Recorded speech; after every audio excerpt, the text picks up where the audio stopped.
email sales@eavafm.com or call 07811 659 364. That's 07811 659 364. Serving the community, 102.5 EAVA FM.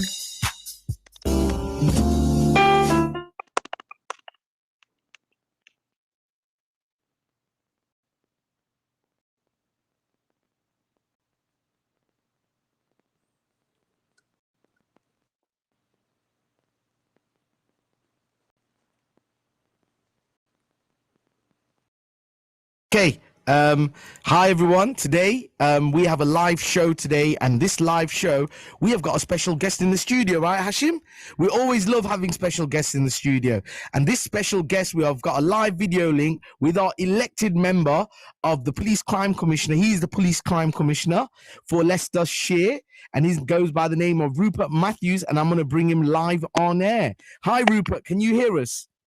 I can, thank you. So, bright light behind me. Look, that's what happens when you try to sort things out. Yes, good to be with you. How are you? Yes, we're very well, thank you. It's good to have you. Finally, after we've had a few technical issues, but we got there in the end. We have. There appears to be some sort of block on our office from linking to your software. But anyway, that's why I'm on my phone. So here we are. No, we get there in the end. Okay, no. So we know right now you've been elected our Police and Crime Commissioner. So tell us a little bit about your journey so far since the very first moment you got elected. What's happened so far? Tell us what this means now to the Leicestershire people. Okay, well, the first thing I had to do was actually get out and meet police officers, police officials, and non-police staff here as well. We've got over 4,000 people working for the Leicestershire Police one way or another. So it's a huge number of people for me to try to meet. But also, of course, my main job is to represent the people of Leicestershire and Rutland to the police. So that's going to involve me in talking to people as often as possible. Now we're coming out of the COVID restrictions, holding public meetings, going and visit different organisations, going to different parts of the city and two counties to meet members of the public and really find out what's bothering them, what they want the police to be doing. And then coming back here to talk to the Chief Constable and trying to make sure that what the police are actually doing is what the public want them to do, rather than, what the government down in Whitehall and in London think they should be doing. This is very much about representing the local people to the local police to make sure that local priorities are being met. Thank you very much. Last time we were here at this program, it was when you were on hosting with other candidates. Right. Can you hear me now? Yeah, you can. Yes, and one of the things that you were saying is that yes, you will be a very hands-on job person. You will be making sure that you listen to the community.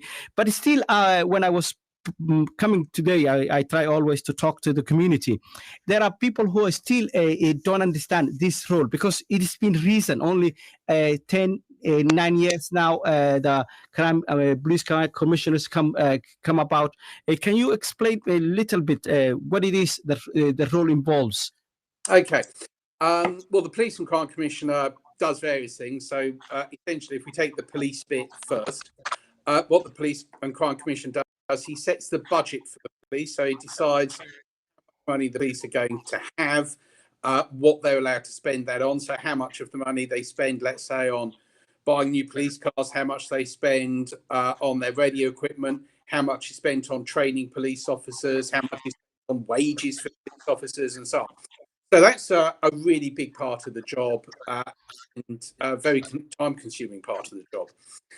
The police and crime commissioner also sets the strategy for the police force, and the vehicle for doing that is the police and crime plan. Now, I've just produced the first draft of the police and crime plan for the next 2 or 3 years. That's going to be available to the public, to everybody, in probably about 10 days' time. We'll be putting out a leaflet. We'll be doing social media to publicise it. And what I really want all your listeners to do is to have a look at a copy of the police and crime plan, and then comment on it. We're going to have a website where people can go and answer questions. We're going to have a website where people can send in their own suggestions and comments, because this document is going to be setting the strategy for the police for the next few years. And I think it's really important that everybody has an opportunity to read it. Everybody has an opportunity to comment on it. And through you, if I could ask all your listeners to get back to us on that. Like I say, it's going to be available in about 2 or 3 weeks' time. There'll be leaflets going out, social media going out, and so on. And it's really important. Rupert, where can we find this information? Where can we find it? You said it's coming out in a few weeks. Yeah, it's going to be on the website of the Police and Crime Commissioner, so my website. So if you, in about 2 weeks' time, this is 3 weeks' time, if you just do a search online for Leicestershire Police and Crime Commissioner, and that'll take you to my website, and you'll be able to follow the link from there. But also, you should be getting, everybody in Leicester, Leicestershire and Rutland should be getting a leaflet coming through their door, and that's going to have, again, the website to go to and a QR code that you can use as well. So we're trying to make this as open and friendly as we can. My other question is that you talk about the police bit now. What's the crime bit? What it is that involves the crime bit of your role? That's a more nebulous sort of concept. It's a little bit more woolly. So it's about crime prevention. It's about caring for the victims of crime. It's about giving support to people who have been a victim of crime. So it's got lots of different strands to it. Some of that we do directly. Some of that we do work through charities or third-party organisations that, for instance, provide accommodation for victims of domestic abuse when they need to get out of their home. They need to have a safe refuge. That's something that we deal with. Also, if you like, the more solid term of crime prevention. So that's giving people advice on the sort of locks they should be fitting to their doors, the sort of burglar alarms that they should be looking at, and solid things like that. But also, there's another strand to it again, and that is trying to steer people away from a life of crime. We've got a unit here called the Violence Reduction Network, which specifically looks at targeting people who are vulnerable to becoming involved in crime, vulnerable to being victims of crime, and they work very much with the community, with community groups, and trying to stop people from entering a life of crime in the first place. And that, again, is something that I chair and that I fund. So there's a lot of different strands to the crime bit, but essentially it's about looking after victims of crime and trying to stop crime from taking place in the first place.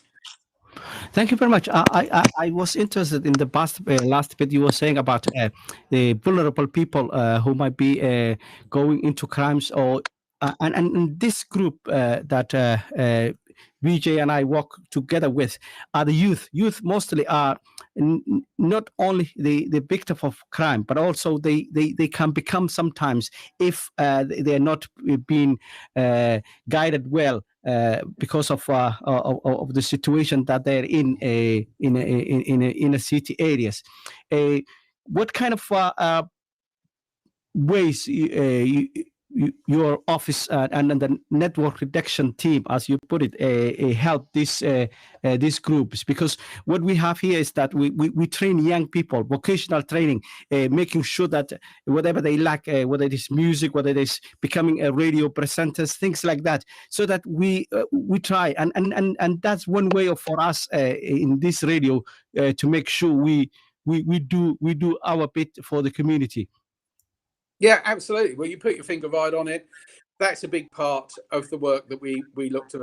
Some of this, like I say, a lot of this work is we fund other bodies that are doing good work. So if you look at things like Dear Albert, Turning Point, there are various organisations like that we fund, that we give money to, and they are doing exactly the sort of work that you are talking about. Also, there are some adults who have got maybe mental health issues, or vulnerable in other ways, and criminals will take advantage of them and will move in on them, try, make friends with them, pretend to be sympathetic to them, and then use their properties, their house or their flat, as the Centre for Criminal Activity. So again, some of the work that my office does is to keep an eye on those people, to try and spot those that are and prevent them from falling victim to criminal gangs who would want to take advantage of them. But the work you're talking about is exactly spot on. I mean, that's sort of very essential work. And it's not just my office that deals with this. The City Council, the two county councils, other public bodies are also involved in doing this sort of work. And it's very important to have a multi-agency approach where you are bringing in different bodies, different partnerships, and getting information from different sources so that vulnerable people can be helped. Okay. No, that's fantastic. See, Hashim's kind of said the same thing, is echoing, we need more support for young people. We've seen a massive increase in violent crimes with young people currently in Leicester. In fact, all over the UK. I think for me, that's something that really hits home and is very personal to me in terms of violent crimes in Leicester with young people and the communities from our communities that we live with. So is there a plan moving forward to reducing these crimes, of these violent crimes, shall we say? There is. The Violent Reduction Network has got a long-term plan, which I think runs for 3 or 4 years. Okay. So that is looking at, again, bringing together different agencies, getting funding from central government, so bidding for funds for different schemes. We've got a thing just about to be starting called the Safer Streets Violence Against Women and Girls project, which is going to be looking at areas which historically have seen violent attacks on women and girls in the street or in parks or public spaces, and looking at where those attacks have taken place, where it's particularly concentrated, and trying to work out what is the problem there. Is it a lack of lighting? Just want to say, Rupert, as you're aware, we do have our commercials every half an hour. So we've got literally 30 seconds and we come back straight after the commercials. Okay.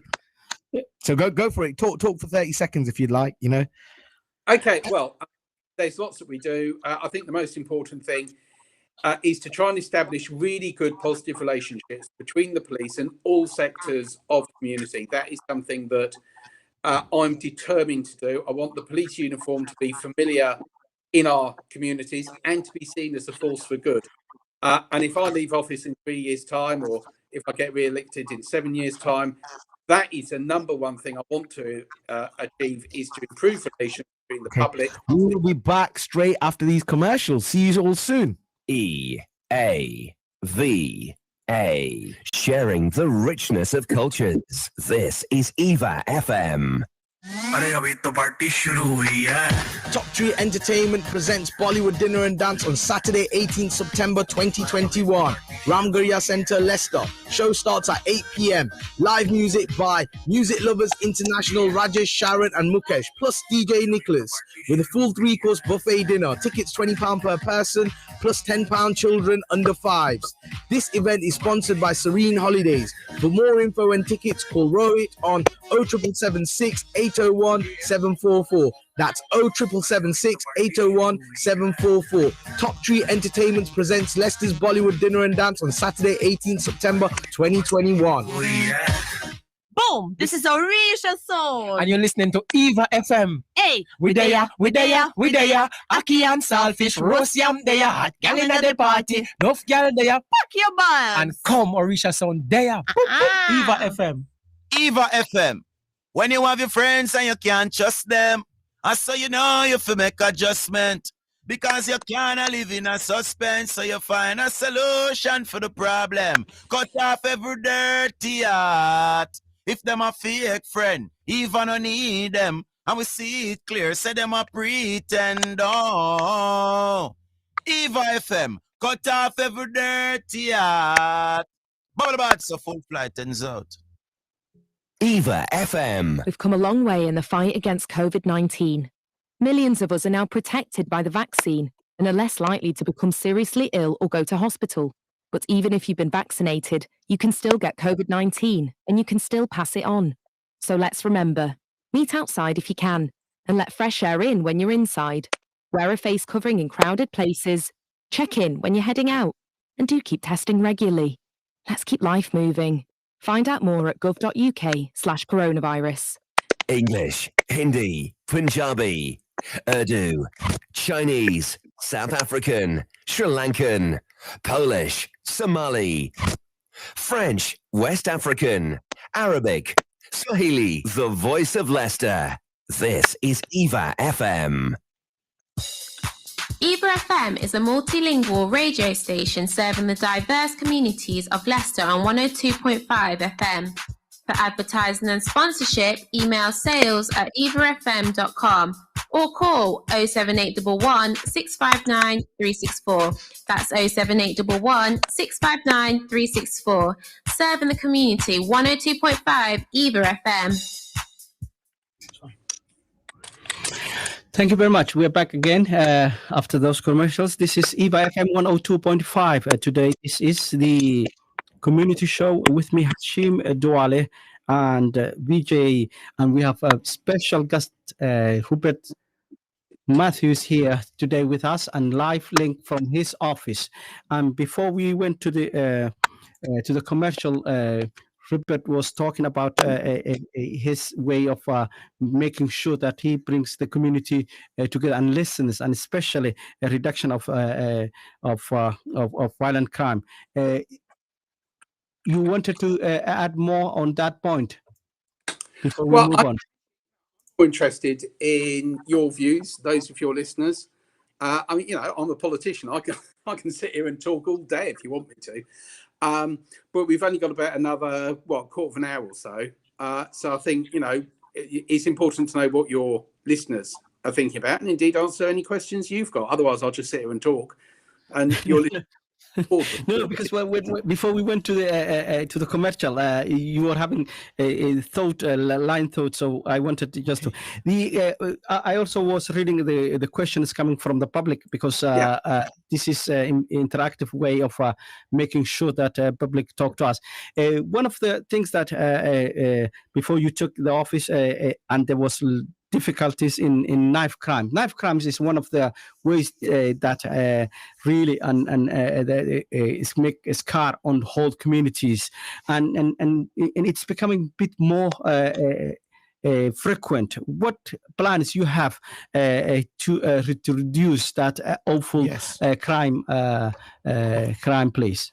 Yeah, well, you're right. Knife crime is becoming more prevalent. I think, was it 2 weekends ago, we had 3 stabbings in the course of 72 hours, and one of them unfortunately fatal. So what we're looking at doing through the Violence Reduction Network is trying to catch young people before they start carrying knives, and to first of all educate them in the dangers of having a knife, but also find more constructive things for them to do. From the police angle here, it's a matter of targeted stop and search. I think the days when the police would just stop and search people at random are long gone, and nobody wants to see a return to that. But there are times and places where the police know knives are being carried, and targeted stop and search has got to be a really good tool in the arsenal.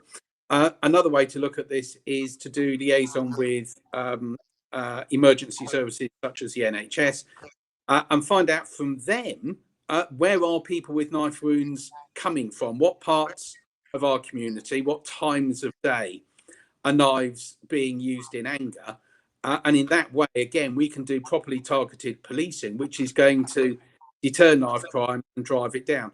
But we mustn't ignore the fact that the drugs trade is a big driver of knife crime. It is very largely people involved in the drugs trade who are using knives on the streets. And so tackling the drugs trade is, again, another way of reducing knife crime. If drug dealers aren't on the streets, then they're not carrying knives, and knife crime is going to go down. No, I totally understand where you're coming from, Rupert, but also the services for youth services have been cut. This is our biggest issue that we have within the community. Our youth services have been cut. So young people haven't got much to do when they do go out. And we can see that the huge barrier. Sometimes, I know what you're saying, stop and search can work, but is that really the right way to go? Rather than, let's engage young people. Let's start a conversation to say why they're having to carry knives in the first place, and having community youth workers from our communities to kind of move that forward. is there going to be a real push from yourself with the police crime commissioner your whole campaign about working with communities rather than having this strict police kind of force kind of, we're here, this is what we want you to do, rather than that? Would you be willing to campaign with communities about working with the communities and the community elders and the youth engagement? Yeah, absolutely. I mean, you've got two sides to this, as with any problem. You've got the short-term answer, which is about police on the streets and trying to get knives taken away. Yes. Being used. And you've got the longer-term, which you're quite right to talk about, work with you, finding use other things to do. But also, some of this isn't something the police and crime can do directly, but it's something that I can try and encourage others to do. So funding for youth groups largely comes through local government rather than through the police and crime commissioner. Having plenty of jobs available for younger, unskilled or lesser skilled workers to do is also a big driver in reducing crime. That is going to be in the hands partly of the government and the way it runs the economy, but also in terms of local businesses, encouraging them to be hiring young people. In fact, when I finish here, the next meeting I'm going into is to talk to the personnel department here at the police about getting hold of interns and work experience people so that we can play our bit in upskilling young people, giving them the skills and abilities they need to get a job and to be productive members of society. So there are lots of different things. You're talking about recruitment, a recruitment drive. Are you talking about a recruitment drive? Well, in the short term, I'm looking at getting in interns, work experience people. So short-term contracts, get youngsters in here for a short period of time and teach them basic skills, like, how to work in an office, what they need to do in order to get through a job interview and to impress an employer. So they haven't got a job, they can keep it. So I'm also going to be coincidentally advertising some jobs as well. I think the job adverts are going live in about a week or 10 days. So again, keep an eye open for those.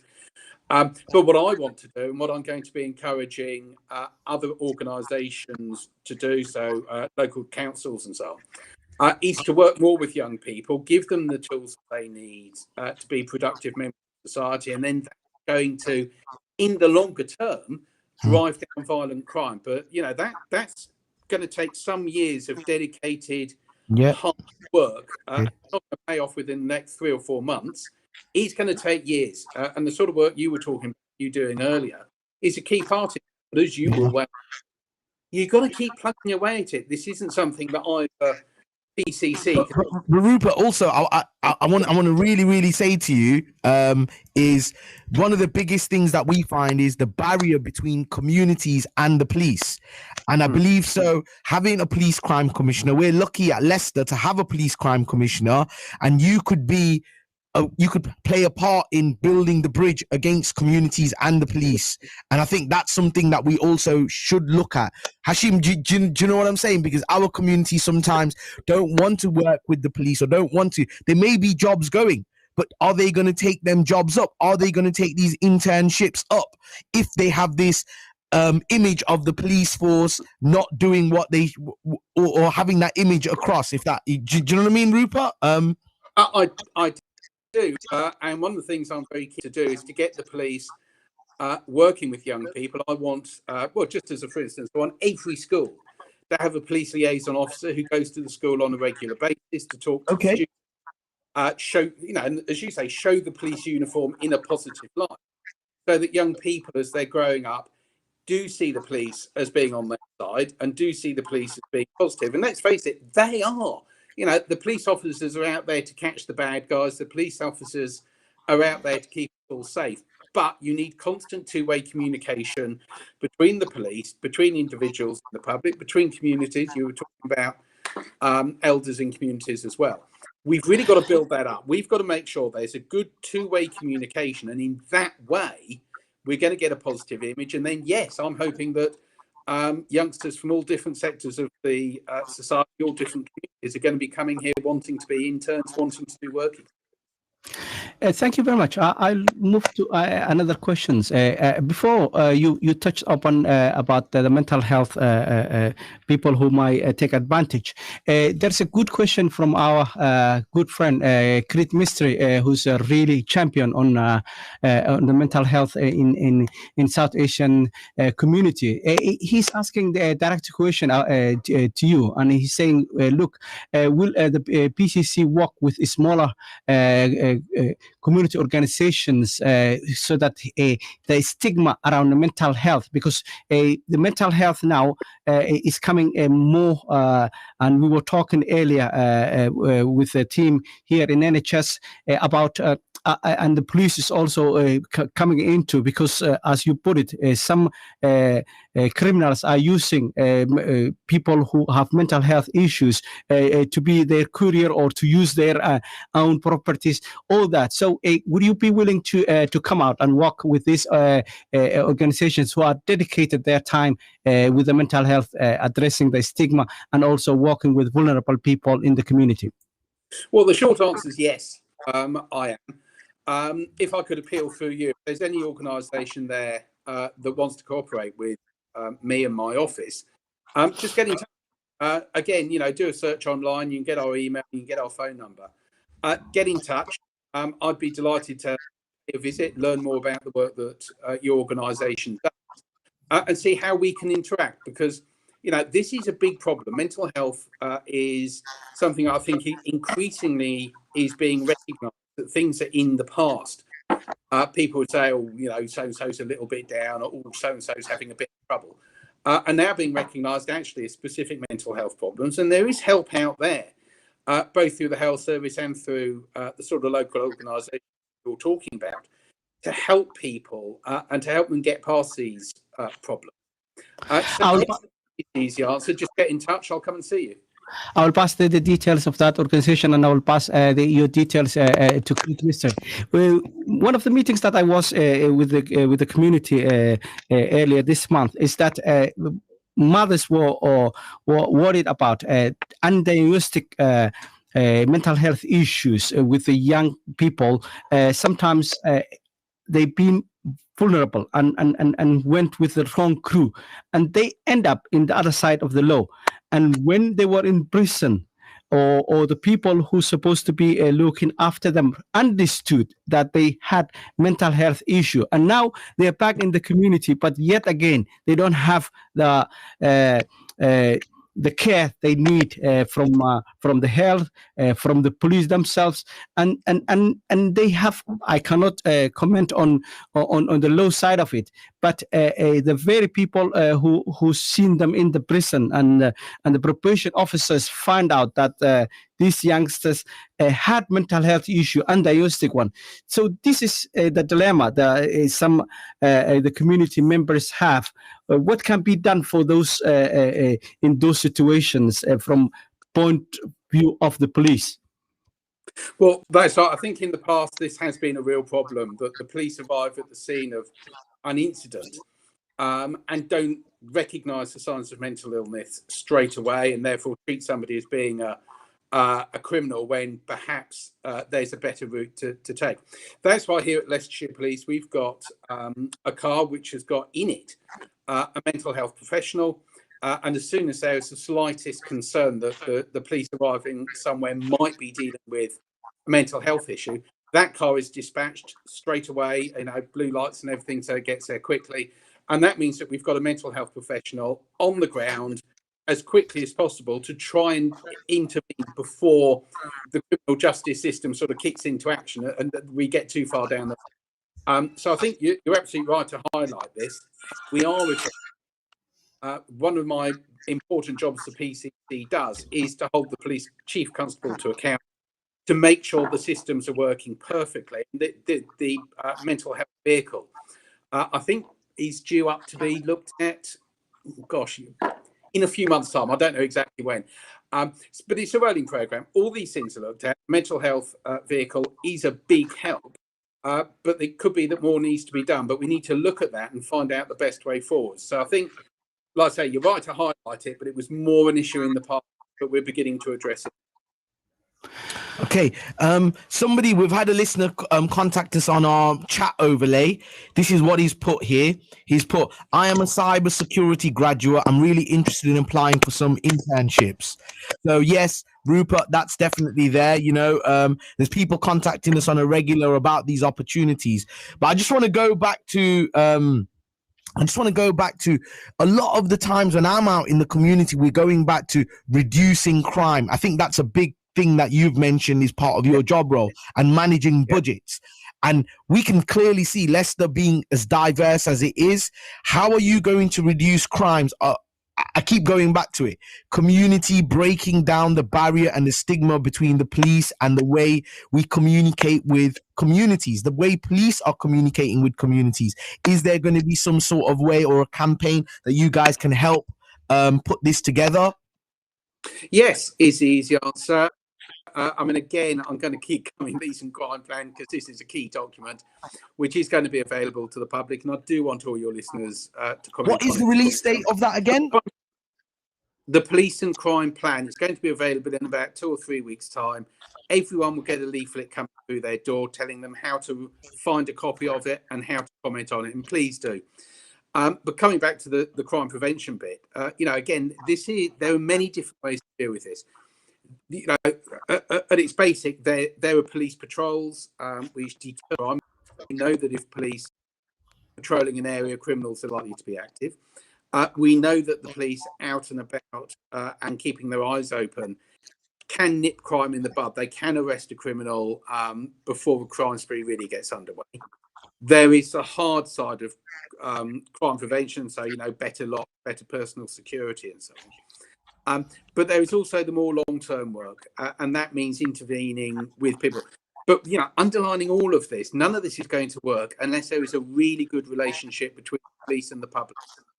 And that is what I want to see. I'm going to be encouraging the police to put effort into it. I will be allocating budget spend to that, and that's where I want to end up. And I'm afraid I'm going to have to tell you, I must leave you in 2 minutes. I do apologise. We're over. No, that's fine. No, that's fine. In these 2 minutes, what I would like to ask you a quick question about the recruitment, because one of the difficulties is that as a diverse community, the police should be mirror of our community. What are your plans to increase the ethnic minority and to retain? Because one of the ways of you can recruit someone, but if they find it hard in this institution, they might go quickly. So quickly, if you can put the lights onto that, your plans to. Let's start with retention, because at the moment we don't have figures for that. So I'd actually do retention from any particular part of our communities. So I've asked for a report. We're going to be looking at the figures. If there is a problem, we're going to have to do something about it. If there isn't a problem, then obviously we've got it right at the moment, but at the minute we don't actually know if there's a problem or not. When it comes to recruitment, I think one of the important things, again, and this is about having a positive image of the police. Long term, the answer is to get the police into schools, to get children familiar with the police, and to get also talking to careers advice officers, teachers, other people in schools and colleges who give young people advice about their careers. I want them to be armed with the information about why the police force is a good career. And it is a good career. You can get promotion, you can be well paid, you can learn new skills.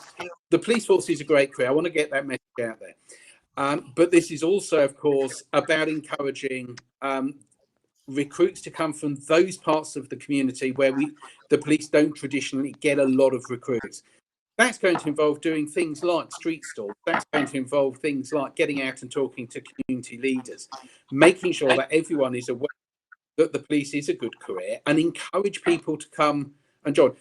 I can't force anyone to join the police. I can only encourage them to do so, but that is a big part of my job, and I'm determined to do it. Thank you ever so much for being with us today, and please send our regards to your colleagues. And this is your show. You can come anytime at short notice, talk to the community, and we are open here for, every Wednesday. This is one of the ways that you can reach regularly the community, and I will look forward having you many times in this show. And I think, Rupert, I think you should come back once the plan gets released so we can talk about it and what's within the content within the plan. Brilliant. Absolutely right. Thank you so much. It's been really, really great having you on the show as always. Bye, everyone. Bye.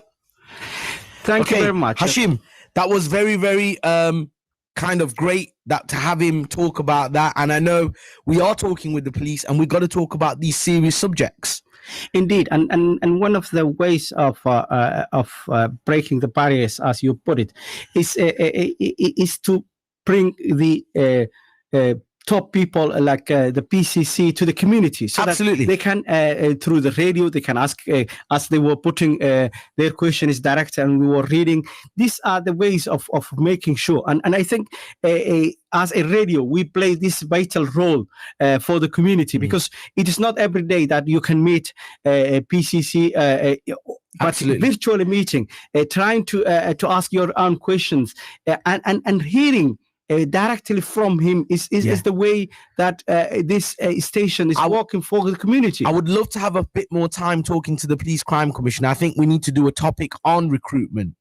And for me, it's an important subject because recruitment within the police force, I'm not saying no to it. I'm saying that's good. But however, there are questions.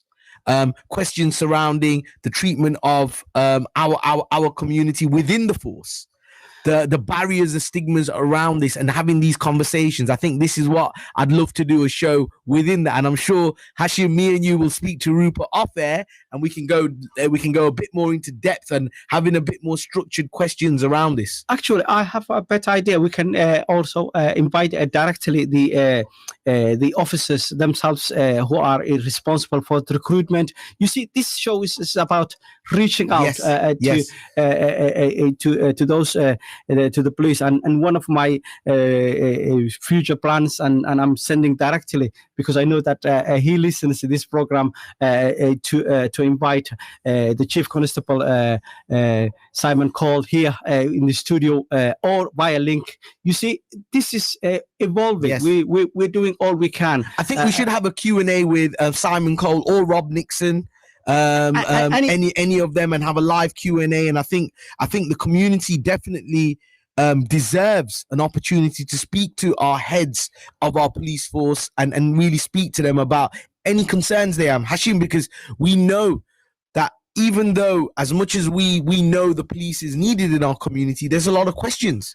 And you, as you put it, the recruitment, it's also one of the ways that I always say. For example, if you have an uncle or an auntie or a friend in the family that are police officer, as a young kid, you can see the human side of the and you can play when you are a kid with their.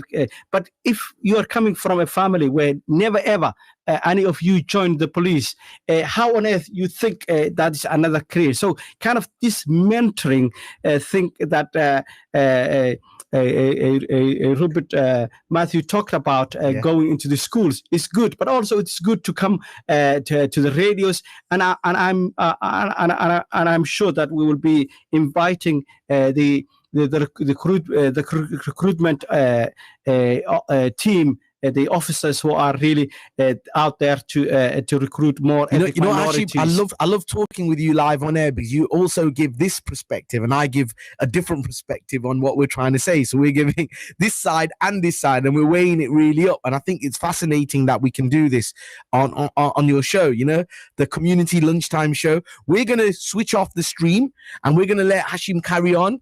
I'm talking to the community, and thank you for having everyone on the live stream. And you know what, we want to once again thank the Police and Crime Commissioner Rupert. But before you go, what are your show coming on Friday?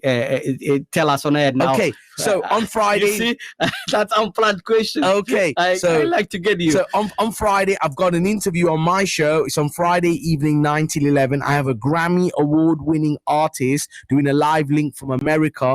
Goes by the name of Ravon, and his partner in crime, Sugar Bear, right now. They've got this song and it's called I See You, and it's been touring all over. They've been touring all over America. They've been on the road. So I want to ask them questions about the pandemic, how it's been, how did they get their song out there, and it's been on every radio station. When you go on Rave On, you must know, everyone knows songs that Rave On's done with Shaggy, hit number ones. We know number ones. They've won. They've performed. Remind us some, please. Angel. You're my darling angel. Okay. That's one of them automatically. Okay. So you know Shaggy and Rave On. So they've performed for our Queen. They've performed in front of thousands and thousands of people. They've done festivals. They've won Grammys. So having him on the show on Friday is going to be fantastic. But you know what? We're going to go back. Thank you to the Police Crime Commissioner. Hashim, take away your show. We'll say goodbye to everyone on the cameras. If you want to give them a wave on the cameras, and then we'll be back soon. Here we go.